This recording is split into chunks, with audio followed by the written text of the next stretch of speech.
मुंबईकर व्हायचं असेल तर मुंबईचं मराठी आलं पाहिजे. एका मराठी वाक्यामध्ये 3-4 तरी इंग्रजी शब्द हवेतच. फक्त मुंबईला बॉम्बे म्हणू नये. अस्सल मुंबईकर मुंबईला मुंबईच म्हणतो. मुंबईत एकदा तुम्ही जन्माला आलात की मुंबईकर होतच जाता, किंबहुना तुम्हाला दुसरं काही होताच येत नाही.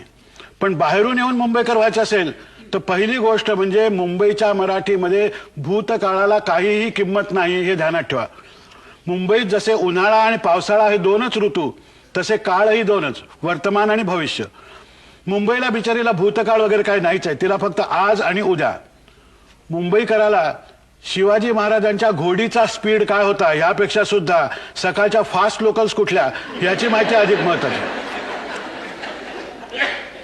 घड्याळाच्या तासाप्रमाणे मिनिटही मोलाची असतात हे मुंबईत राहिल्याशिवाय कळत नाही. कारण मुंबईकराचं घड्याळ हे केवळ हाताला बांधलेलं नसून त्याच्या नशिबाला बांधलेलं असतं.